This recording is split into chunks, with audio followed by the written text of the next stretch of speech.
Tonight, bloodbath election. A major party candidate is saying, you elect me, there's going to be dictatorship, bloodbath, violence. The media collectively loses it over Trump's weekend rally. Bill O'Reilly explains why the attacks on Trump only help him. Boys gone wild. Spring break in Florida descends into chaos. How wet T-shirt contests became gunfights. Back up! Back up! Everybody back up! Your kids' drug markets. The feds investigate Facebook and Insta for their role in allowing drug sales through the apps. Why it's impossible to stop social media companies. Stormy Daniels, the victim. People who see me as a villain, it just makes me scratch my head. A new documentary claims her time in the spotlight tore her life apart.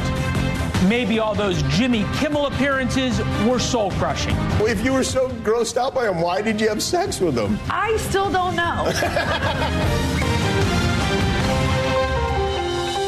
Welcome to the Ferris Show on television. First tonight, what Joe Biden did this weekend. He's back at the White House today. He gave a St. Patrick's Day speech. Did you hear about it? Unlikely. No political panels on it. Wasn't on the Sunday shows. No big discussion this morning on the morning shows about the big speech. He went to the Washington of all Washington events, the Gridiron Dinner, told a couple fairly weak, innocuous jokes. Nobody cared. Nobody talked about it. You didn't hear about it. For obvious reasons, Team Biden is great with that.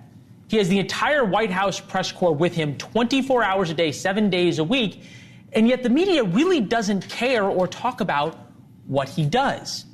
They have something way more fun to discuss, of course. It's way better for ratings. Donald Trump. A major party candidate is saying, you elect me, there's going to be dictatorship, bloodbath, violence, retribution against my political enemies. That equals what we saw in Italy and Germany and other places. It's just bull. He knew what he was doing. We're not stupid. Sometimes a bloodbath means a bloodbath. His cult MAGA supporters and followers totally know exactly what he was telling them. They demonstrated that on January 6th.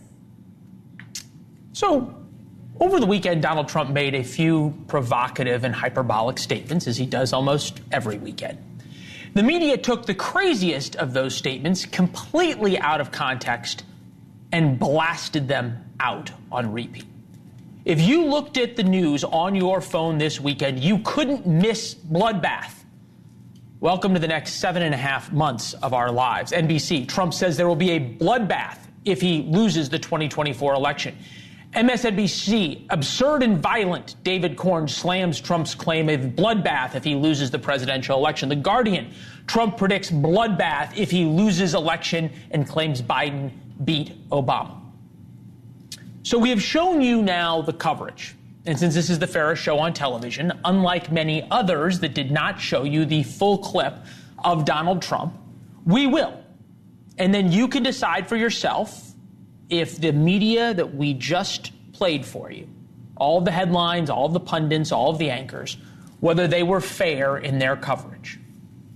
If you're listening, President Xi, and you and I are friends, but he understands the way I deal, those big monster car manufacturing plants that you're building in Mexico right now, and you think you're going to get that, you're going to not hire Americans, and you're going to sell the cars to us now, we're going to put a 100% tariff on every single car that comes across the line, and you're not going to be able to sell those cars.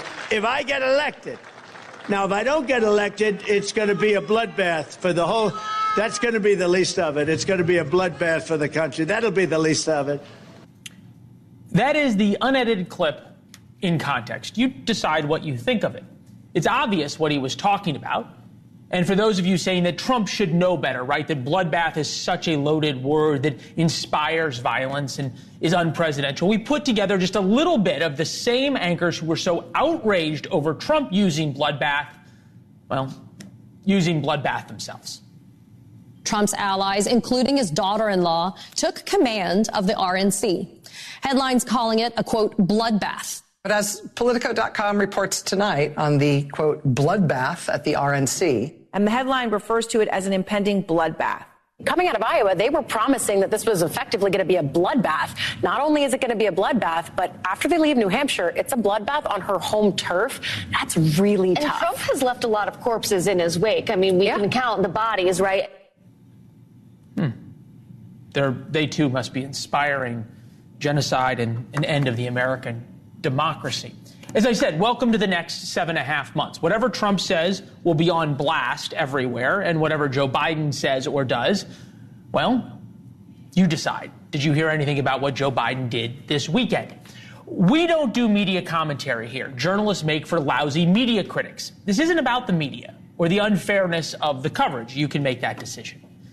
It's about a presidential election, figuring out who the most powerful man in the world will be, and how the media, now more than ever, decides that.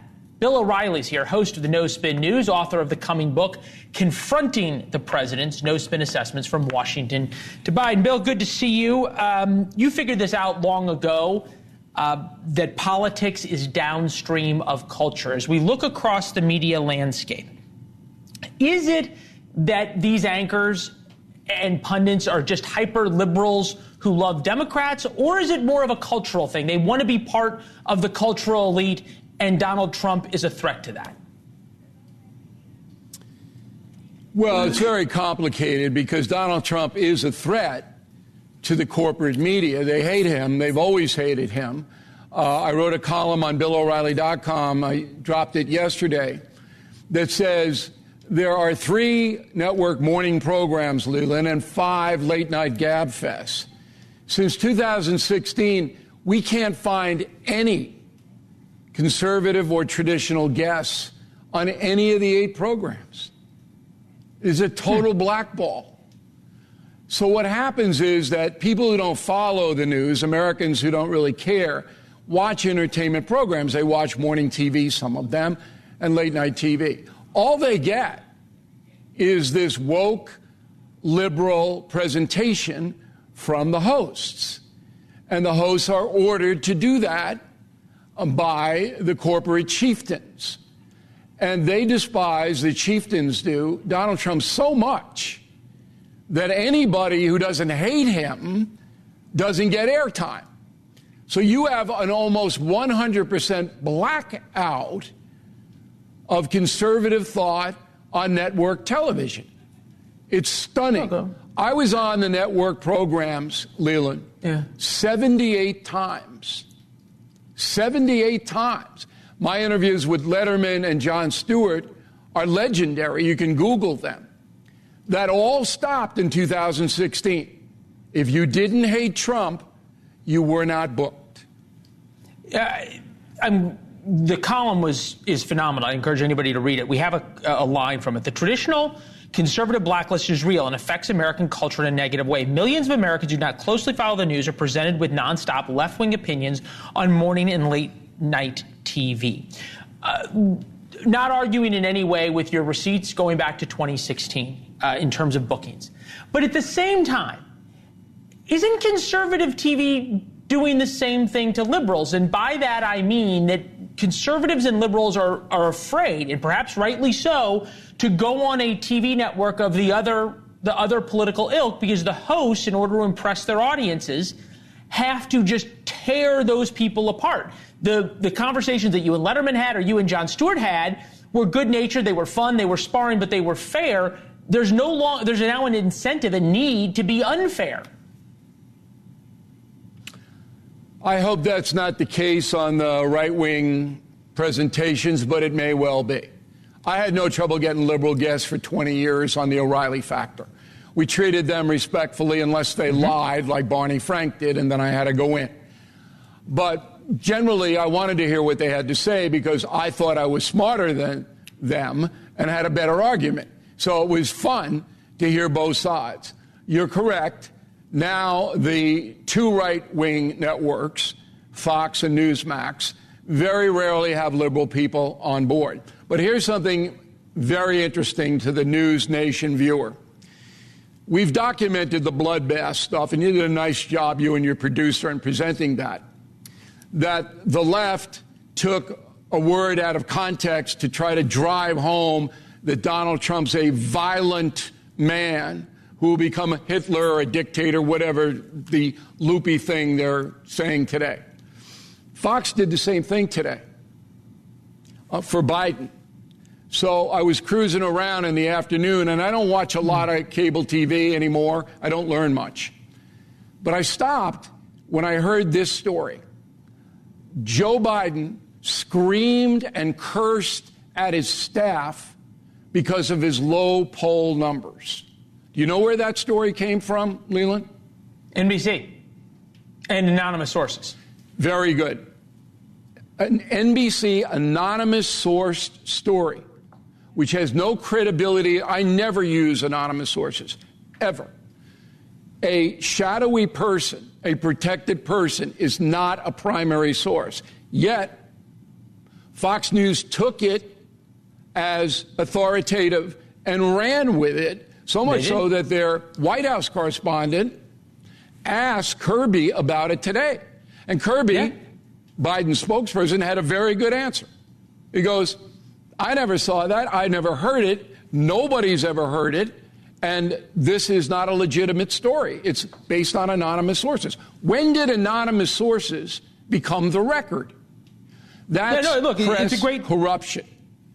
No, it's a great point, and it goes to, and I think you rightly point out how dangerous it is now when both sides just listen to their own silo. The whole idea that Twitter was going to break the cabal, if you will, of corporate media, it seemed as though it had a chance, right? Because you had Elon Musk, who was going to hire Don Lemon and hire Tucker. Tucker's still on there. Don Lemon is not. After his first interview with Elon Musk, take a listen. But do you understand how by saying just that standards are being lowered, that you're implying that they're being lowered because people are less skilled and less intelligent, and you're talking about people of color and or women? Look, I'm saying we should not lower standards. But do you don't? That's it. I think everyone can agree that you shouldn't lower standards. Great. But you're implying that they're lowering standards because of people of color or women, because someone is not a white male.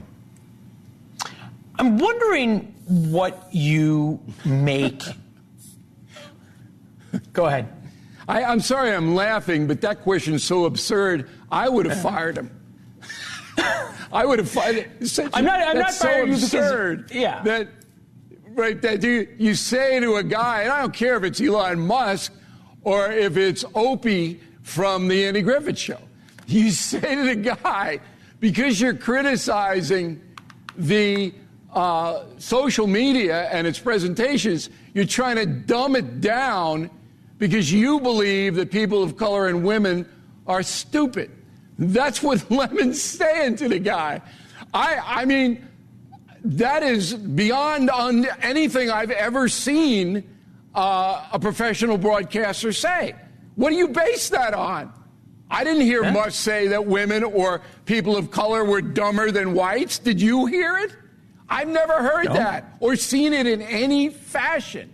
So if I'm the boss and somebody's asking me that question to make me look like a racist or a misogynist, I throw them out the window too. I mean, come on. Fair enough. Fair enough. One step even down below anonymous sources. Just make it up. Bill, it's good to see you. I would encourage anybody to read the Conspiracy TV column. It was great. Really important. Good to see you, sir. Coming up next, spring break in Florida. Well, it was always kind of crazy. I remember Bill O'Reilly did a few segments on spring break in Florida. But now it's become downright dangerous. Guns drawn on the beach. How did we go from wet T-shirt contests to gunfights?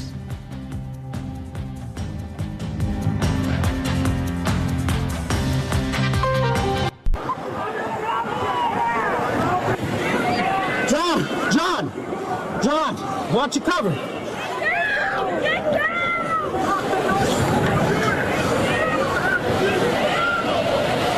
You want me to get a car, Sergeant? We get a car over here? Have a car.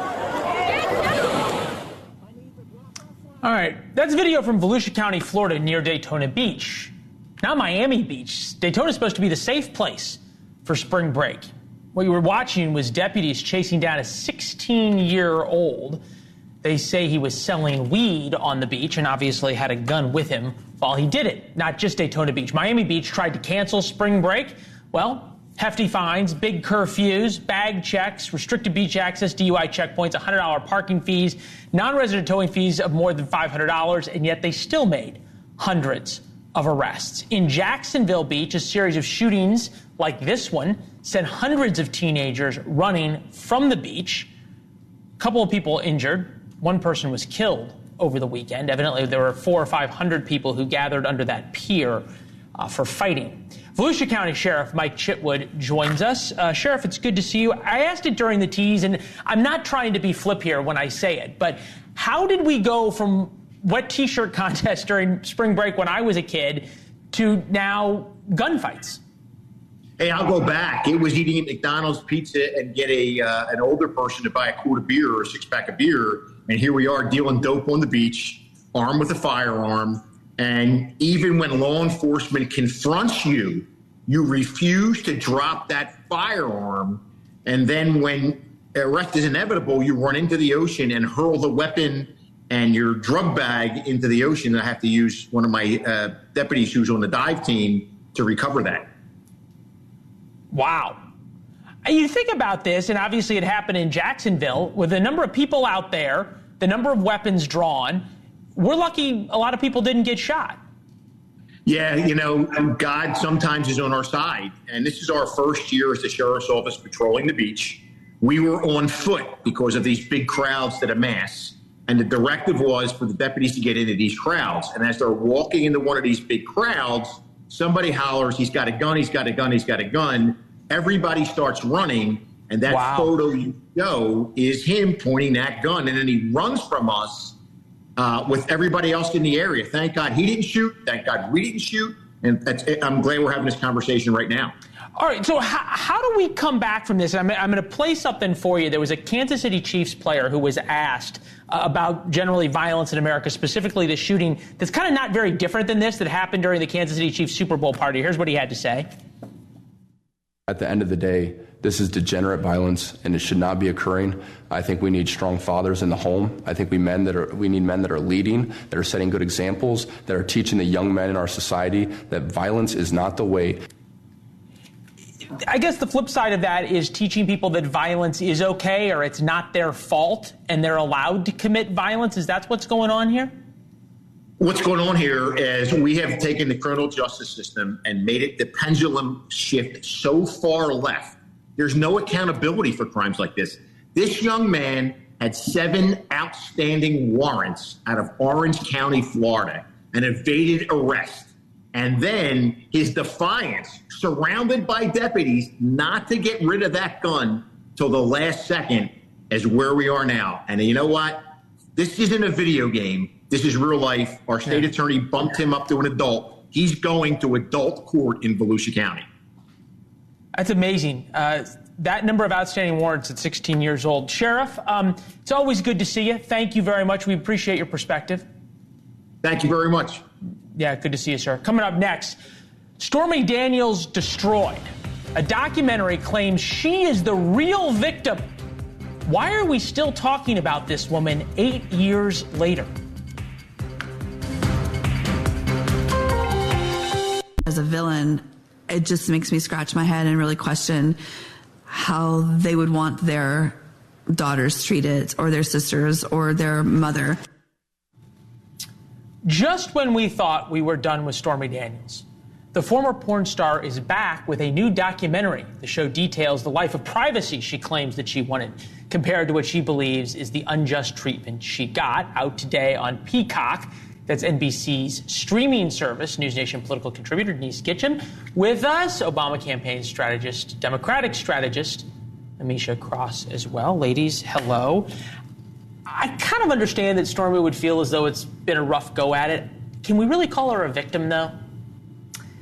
You know, I feel like she's a victim by life circumstances. Like the fact that she felt she needed to choose the life that she did is evidence that she doesn't make the best decisions. And so actions have consequences. And when you choose to continue to put yourself in front of, in the crosshairs every time you have an opportunity to, these are the consequences that stem from them. It's not surprising that she's facing the backlash, is what I'm saying. You can only go on Jimmy Kimmel so many times. I think that her victimization has changed.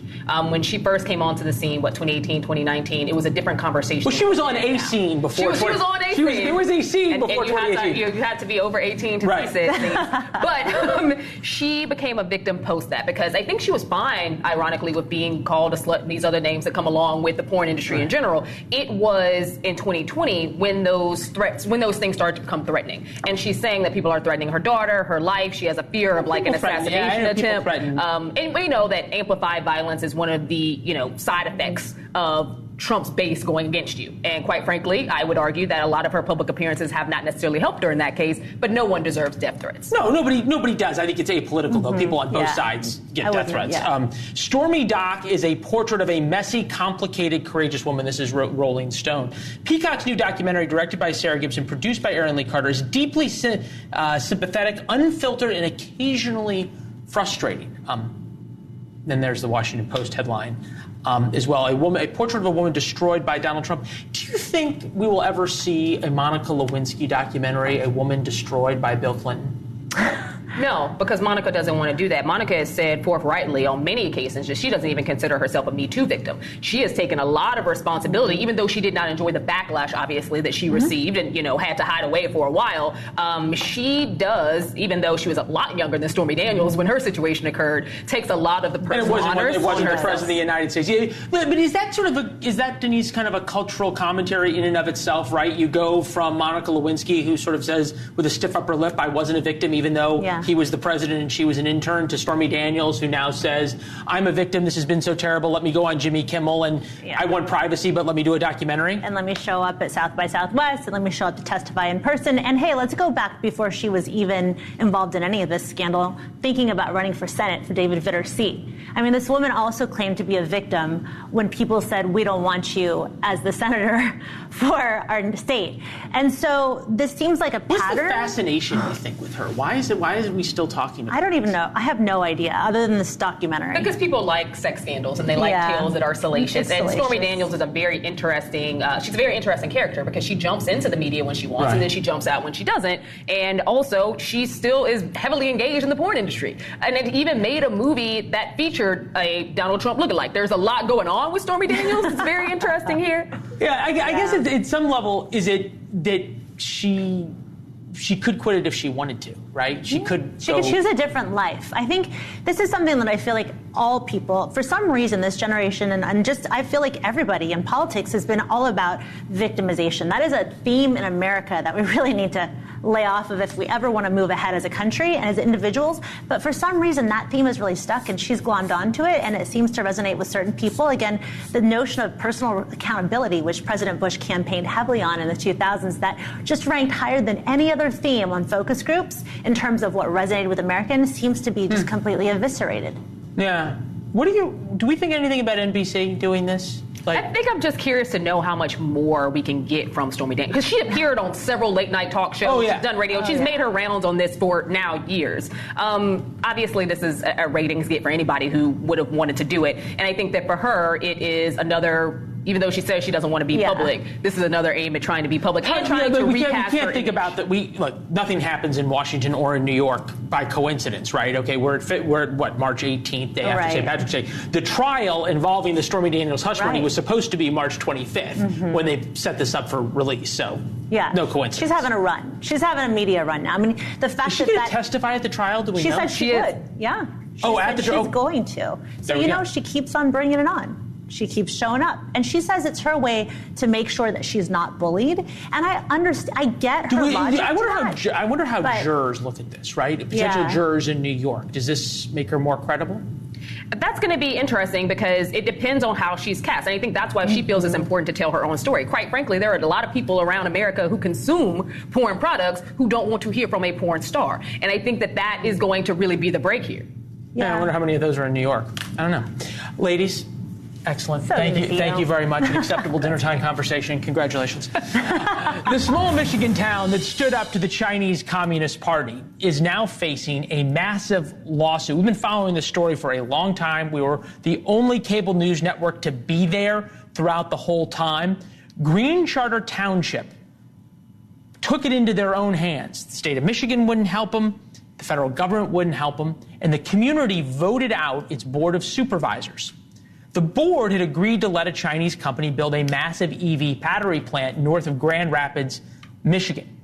Community members worried the board was selling out to the Chinese, so they got together and they threw the board out. Now the firm behind the battery plant is suing the new board for nearly $2.5 billion. They claim the new board breached the contract of the old board. The lawsuit says the board won't approve a water line for the plant. Without a water line, you can't build a plant. Brian Anton has quite literally been on this story since day one, joins us now. I guess, Brian, congratulations to you, because if a lawsuit is citing NewsNation reporting, you're doing something right. Yeah, I mean, I don't know about that. I was kind of surprised to see our reporting in there, but it's going to be interesting to see how this plays out. I mean, we did the story for you, Leland, when the town basically threw out, well, not basically, they did throw out their entire local government because they were upset about this Chinese-affiliated plant coming in. They elected all new people who promised that they would do everything they could to stop the plant, which is what they've been doing. Essentially, they won't hook up the water line. They're not cooperating with the Chinese-affiliated plant Goshen. And now Goshen is taking them to federal court. They called me shocked on Friday. They were served with a federal lawsuit on Friday saying that they are for breach of contract, essentially. All right, and they want a bunch of money. Obviously, it's something that could bankrupt the town on and on and on. 27 acres of land, $2.4 billion of investment for this EV battery factory, 2,350 jobs. It was going to be a big deal for people who are from Michigan. Or know anything about Michigan. The people in the state of Michigan kind of put up their hand, right, to show you where something is. They'll come back to me on camera and take me full so I can show you where in Michigan this is. You'd have Detroit down about here. You'd have Chicago over here. Grand Rapids is right here. This plant is all the way north. There's a lot of other places that Goshen could go to build this plant if they're going to even keep building it, given the lack of EVs and demand for EVs these days. Why are they so invested in this? Why fight this? Well, first of all, it's obvious you're from the Midwest because that was good with the hand and everything. That was a good demonstration. But look, by the way, they're not necessarily suing for money right now. They are suing to get a federal judge to force the local government to allow them to hook up the water and move forward with the project, which is kind of an interesting question. If Goshen made this previous deal with the old government got thrown out over the deal, new government comes in, does the new government have to legally adhere to some parts of this deal? I guess that's what the judge is going to decide. It's a town of 3,000 people. One thing I was thinking about is how are they going to afford to fight Goshen, this big, massive company? Yeah. In court. Hey, but I just learned something interesting. Government.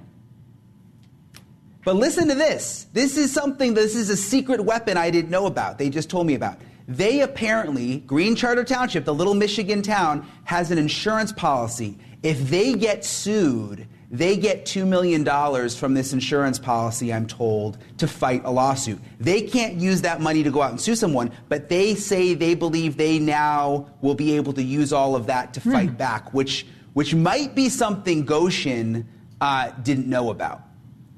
Yeah, well, $2 million to Goshen isn't that big of a deal. That said, you would think, and look, administrations change. I guess a contract's a contract. You've got to, at some level, agree to what the last administration did. But in a bigger sense, right? Little town stands up to a company controlled by the Chinese government. You'd think that either the state of Michigan or the federal government would want to come in and help. Has there been any rallying cry? Has there been any attempt to help these folks? I mean, not from the state of Michigan. They are very much for the project. The governor is for it. And they have given them huge tax incentives. They want Goshen to move in. So the state is not going to help this little town. That's the problem they've had all along. Another thing they're hoping is, since this is in federal court, which I'm still trying to figure out why why it's federal court. I haven't been able to nail that down, but the township is hoping that they may have a better shot with a federal judge because they think that the Michigan judges may be unfair. So that's something they're hoping Goshen didn't fully think through, that the federal judge may actually be on their side. Ryan, very humble, of course, as a correspondent in terms of what you've done in this story, but you put this story on the map. It's incredibly important. Keep at it, and we will as well, all right? Thanks, Leland. Yeah, thank you. Let us know what you think by replying to War Notes. This is our daily newsletter, 4 p.m. every day, with our thoughts about the most important stories of the day. We'll see you at Leland Vittert on Instagram and Twitter as well. Warnotes.com. You can reply to the email with your thoughts. We read them all and respond to a few of them on air. Getting cocaine, Adderall, Xanax, and heroin is as easy as a few links on social media or a few likes. Why the social media companies won't put a stop to drug dealers killing our kids. We'll follow the money.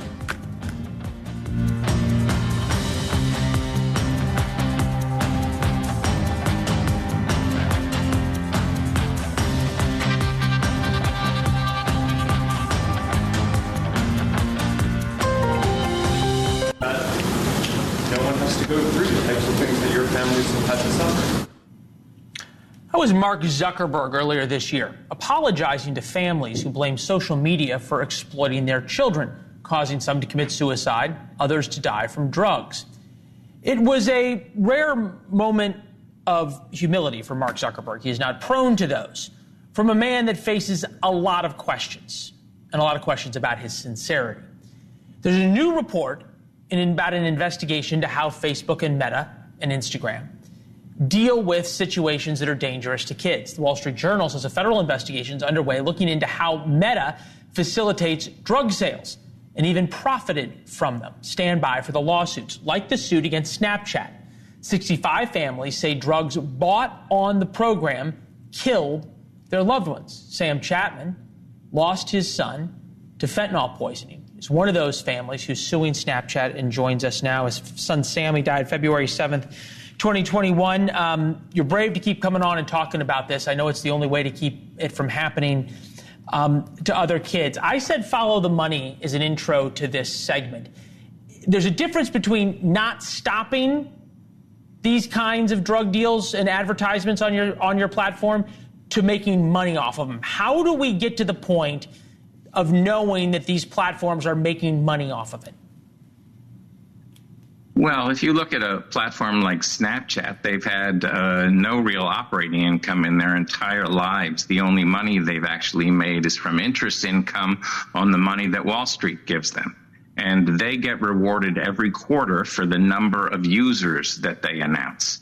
And so anything that brings down that number of users knocks down their stock price. And that's the money equation for them. So what we put up on the screen right now is something that kids have seen, users have seen online. It's basically a menu. I think it's pretty similar to what your son may have seen, to be able to order pills and God knows what's in them from drug dealers.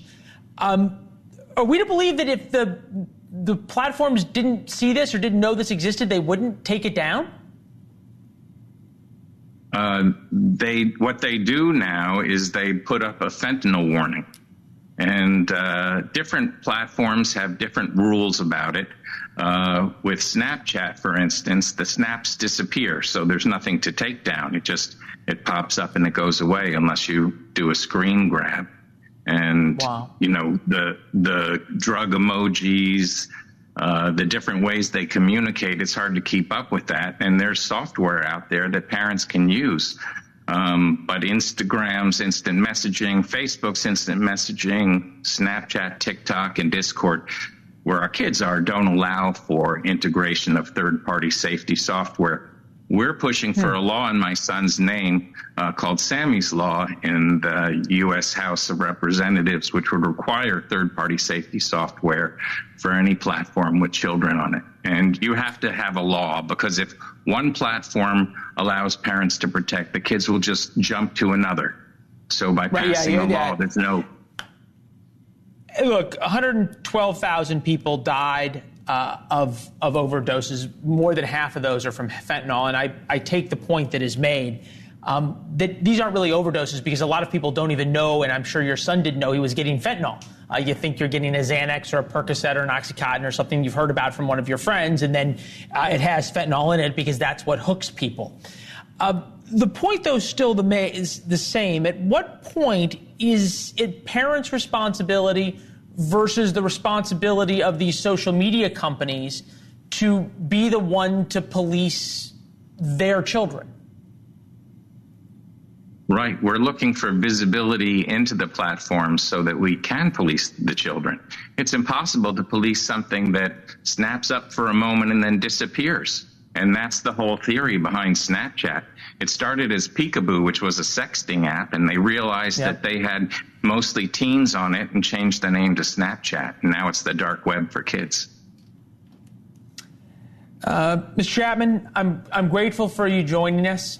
As I said, without someone like you speaking up in Sammy's memory and keeping that alive, there's going to be a lot more parents who are in your position. And because of your work, there will be parents who probably don't even know it, that their kids are alive because of you. So keep at it. We appreciate it. Thank you for covering it. Yeah, thank you.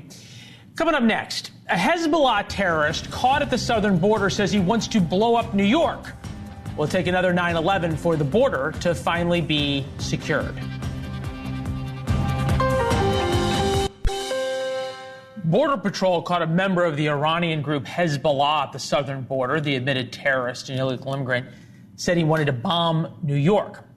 22-year-old Basil Abadi, he's from Lebanon, said he's a member of Hezbollah. It's a Shia militia group responsible for killing thousands of Americans. He's one of 59 people with ties to terrorism stopped at the border so far this year. 172 were caught last year, 98 2 years ago. Those are the ones that we know about. The got-away number is far scarier, and they arrived to an American Muslim community angrier than ever. Here is a Detroit imam on Friday. Don't worry, Jewish man. One day will come. We will slaughter you like a sheep, and the stone and the tree will work with us like a undercover to tell us, hey, Muslim, come, there is somebody is hiding here, come kill him. Slaughtering Jews certainly sounds like inciting violence, something that terrorists are kind of into. The Jewish community in America is scared, and with good reason. Pro-Hamas groups continue to march. They shut down much of Washington on President Biden's State of the Union night. It's an issue dividing the Democratic Party. The Squad in particular holds a special place in their heart for Hamas sympathizers. And in response, Ilhan Omar and Cori Bush both face well-funded primary challenges. Now AOC faces a primary challenge. Marty Dolan is running for U.S. Congress in the 14th Congressional District and joins us now. Mr. Dolan, we appreciate it, sir. You're taking on a woman who is extraordinarily popular in her own party, in her district. What are you seeing in the district that makes you think that there's a chance to beat her in a primary? Well, thanks for having me. And I think it's yet to be proven how popular she is. There's a lot of dissatisfaction in Queens, obviously. This is where you have a lot of the immigrants coming in. You have the chaos in the street. And if you go over to the Bronx, it's not clear how much support there is there because apparently she spends very little time in the Bronx with her constituents. You're talking about immigrants and chaos in the streets. That sounds an awful lot like a Republican, yet you're running as a Democrat. Absolutely. I'm a moderate Democrat, and I'm running to really help recenter the Democratic Party. I think the radicals have tilted the Democratic Party way too far to the left, which is really getting in the way of the Democrats making progress on key issues. All right. I do not mean in any way to embarrass you, but we looked at your social media and her social media. Instagram, AOC, 13.2 million followers. What is that on Instagram? 2,606. Pardon me.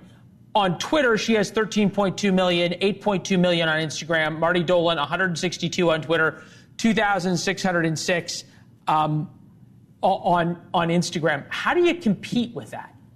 Bring it on. People don't vote on Twitter in the district, and they don't. A lot of people in the Bronx and in Queens, they're not basing their decision this year on what's going on Instagram, which is like clickbait for the media. It's wonderful that AOC has got this great energy and she's going around the country raising money, but the conditions in the district are really where the district has been ignored by the representative.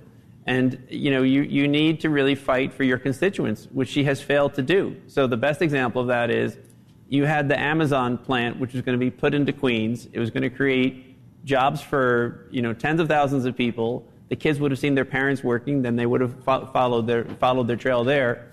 And it wasn't like it was a competition that wasn't won. It was actually won. So this would be like the Jets winning the Super Bowl finally, and then giving back the trophy.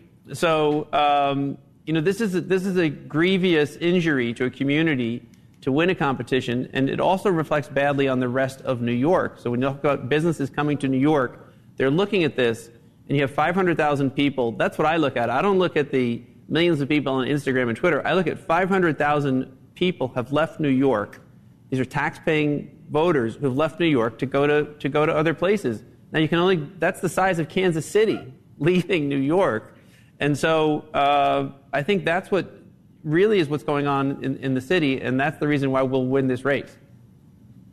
Well, look, it's happened before. AOC beat someone who was thought to be absolutely unbeatable, and she did. So the people in the district care, right? They care if someone's standing up for people like them. Marty, it takes a lot of guts to throw your hat in the ring. We appreciate you joining us. You're welcome back anytime, sir. Thank you. My pleasure. Thank you.